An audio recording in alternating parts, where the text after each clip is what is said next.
Hello again, YouTube. So back to my, well thought through videos. Today's video is going to be on what did I actually do in my first year of university. So I did actually a BA in painting, which is almost equivalent, it pretty much is equivalent to a fine art degree, except that my course in Wimbledon, University of the Arts London, was tailored more towards painting in terms of the lectures and I think generally speaking the staff as well. They were more tailored towards students who were interested in painting, but there was no restrictions on what you could and couldn't do in the studio space. So in terms of studio spaces, obviously we had more students who were interested in painting, but there were those who were doing sculpture or more fine art based, practices. So unfortunately my BA in painting doesn't exist at Wimbledon, University of the Arts London anymore. But I think that this video will generally be a good guideline for maybe what you could generally expect from a University of the Arts London course and maybe other courses throughout London because they tend to follow similar structures. But first you need to think about if you were, see university as an investment, okay? If you're going to spend £27,000 on a car, you definitely go and see the car and check out the car and understand how the car works, right?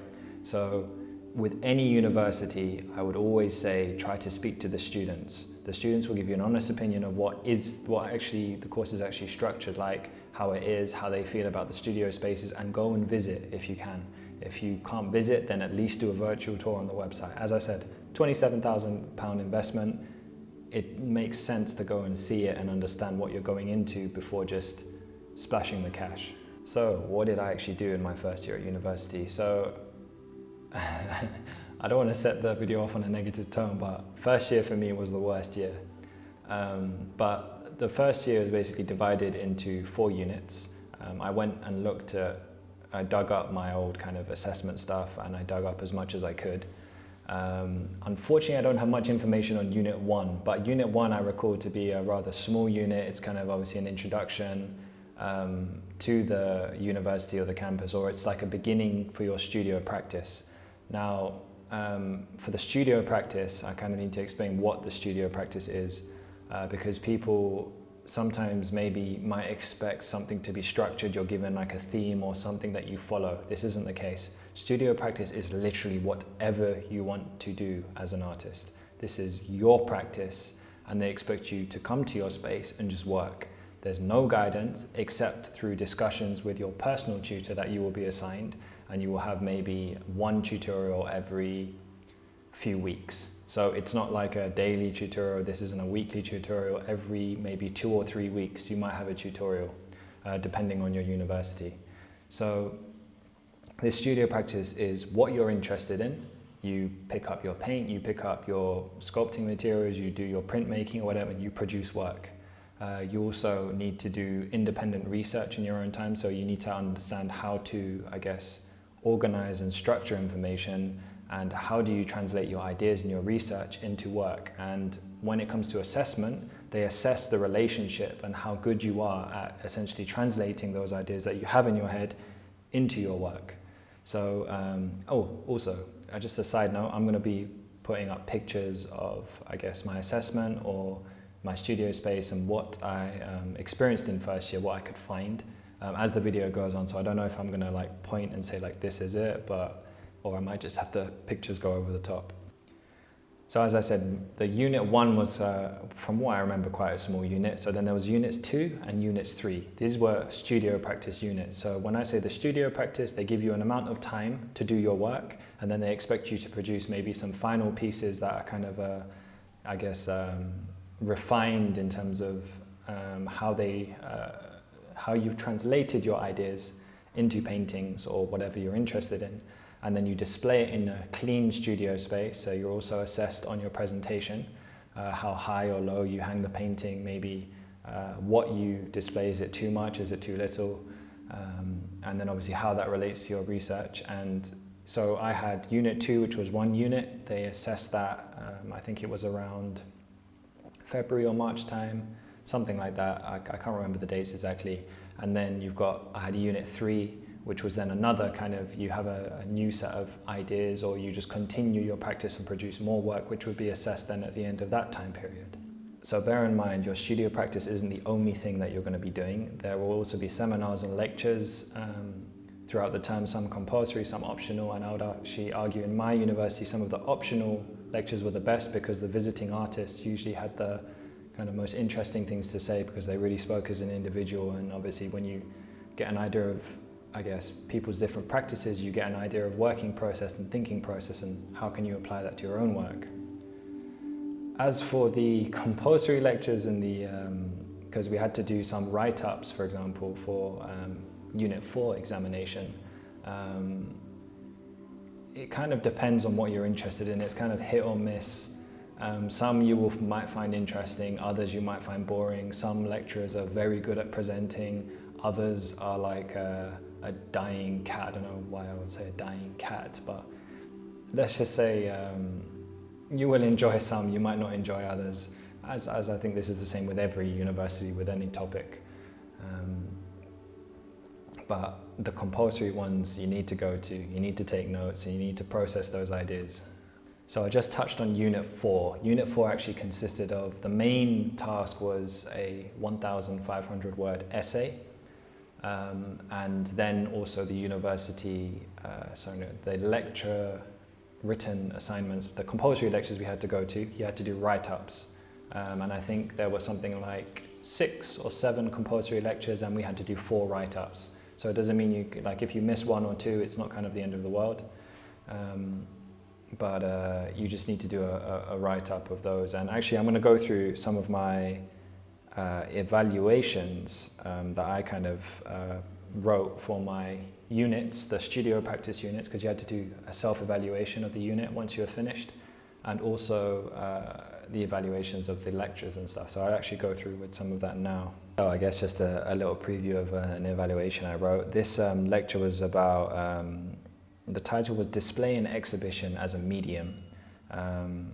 So it's kind of like the journey of artwork was discussed in relation to how it changes from the studio setting to wherever it ends up being displayed. Points were discussed regarding whether an artwork changes on this journey and whether it loses the energy it was formed inside of the studio. So the lecture was about basically, does an artwork, how heavily does an artwork rely on its context, right? So when you're making it in the studio space, this is a different environment and a different context than it is when it's displayed maybe in a white cube gallery. So the white cube is essentially a white, unshadowed, clean, artificial, timeless space that is designed to eliminate awareness of the outside world. And the question of whether the white cube can transform anything into art was something that was also raised in the lecture. So the idea of using gallery space as a studio was also interesting. Artists such as Oscar Murillo do this on a regular basis and end up avoiding the hazarded passage of an artwork traveling from its original context to a gallery or museum. So once again, thinking about environment, how does environment influence the work? So for example, I'll just give you an example of the questions. They say, introducing your pathway, what were the main points made in the seminar? Which area of discussion was most interesting to you? And think of a question that the seminar raised for you and suggest how you might investigate it further. So I kind of answered these questions in an evaluation, only about 200 words each, so you in total about 600 words. This is very straightforward to do if you attended the lectures. As for a self-evaluation of my, let's just say Unit 3, so this was the latest studio practice unit, so this is the work I produced. I might put some pictures up as I kind of go through this. It said the key achievements of your work on the unit. What are your key achievements? You have to think about those. So I said I began the unit with 2 paintings addressing different ideas that I constantly bounced between throughout the whole unit. The first flower painting I did is actually one of the works I believe is the most complete. I also completed a larger scale flower painting that I thought was going to be a final piece, but ended up being an experimental painting due to a lack of planning. I didn't do my work properly. Towards the end of the unit, I did a series of digital collages and I intended to be experimental pieces, but actually turned out as works that I thought stood strongly by themselves, aka I didn't put enough time to make proper paintings, so I just submitted some collages for assessment. This is me BSing here basically. The most useful things that you learn. I continued using a more clinical approach as it really benefited my work in the last unit, and gridding up my canvases and drawing has definitely given my paintings a stronger start. I've also begun to find a balance between the more formal gridded approach and also leaving room for more interesting painting errors or maybe accidents without losing the composition altogether. My digital collages have also been extremely useful for generating composition and ideas that can easily be translated into paintings. I've also learned that I've become easily distracted, which is something I need to overcome on the next unit. Okay, next, the issues that I found challenging and how I overcame them. Throughout the unit, I realized that the main issue was finding a specific subject to focus on because I kept jumping from one idea to the next without going into a lot of depth for each idea.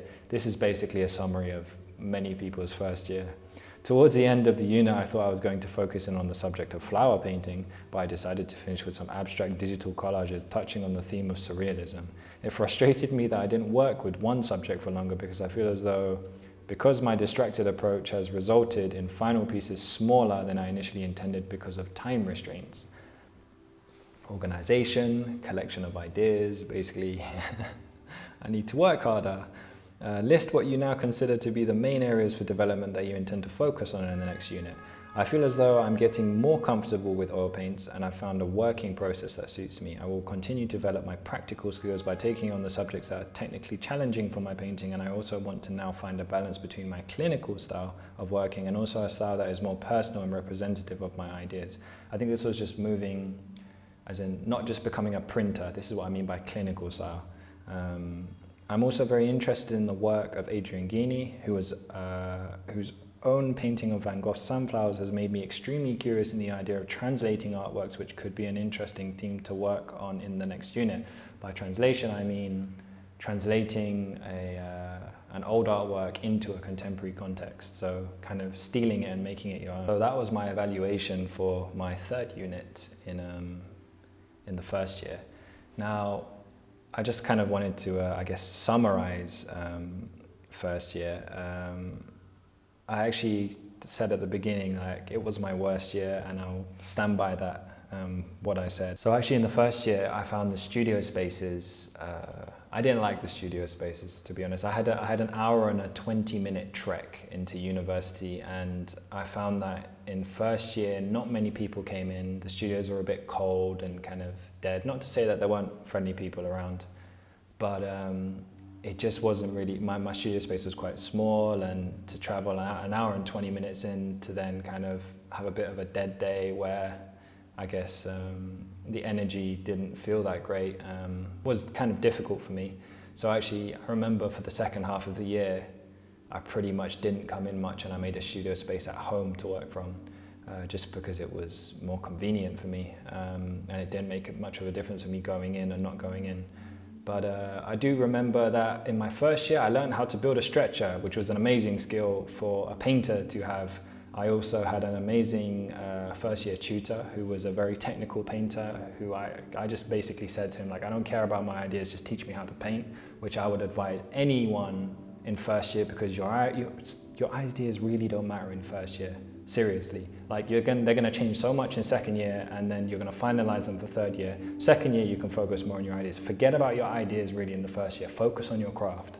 Master the materials that you're using. But I also realized that, you know, it's not an excuse to, you know, not do any work just because you feel like the studio or the environment is not, you know, super energy and amazing. Like, what do you expect?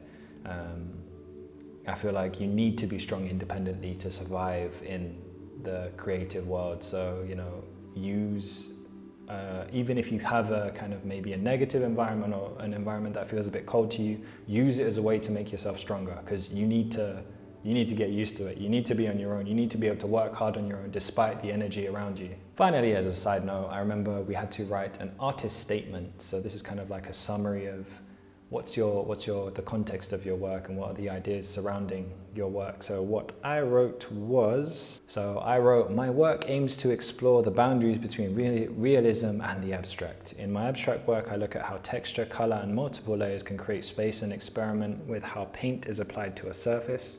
When I work from an image, I study it from the perspective of a drawing first, breaking it down to work out how it would guide my painting.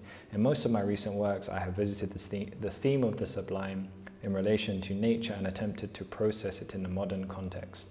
I question whether a photograph can capture a sublime moment and if these moments can be translated into paintings. not bad, I think, for a first year artist statement. And it actually, to be honest, my ideas haven't changed too much since then. So I'm a bit stubborn. When I find something I like, I kind of stick to it. So I hope this video gave a bit of an insight of what to expect when you're going into first year. As I said, if it's a bit in first year, unless it's really bad and, you know, obviously you're not willing on spending the next £18,000 on the next 2 years, I would advise dropping out if it is that bad. But if it feels, you know, a bit iffy, but generally speaking, you know, you can see maybe you can benefit out of the course, then it's kind of your call on whether you want to stay or not. But second year and third year did improve drastically for me, and I would do videos on the second year and the third year. Third year is the most exciting because it's basically all about the degree show, and you're kind of finalizing your ideas and you feel like you're slowly maybe becoming some kind of an artist. But if you have any more questions, you can leave them below. I'll try and answer them, make more videos if I need to. This is going to be a 3-part series. I might make it longer if more questions come out of this that I think would be suitable for a video. So thank you for watching. If you find my advice helpful, please don't forget to subscribe, and bye, I guess.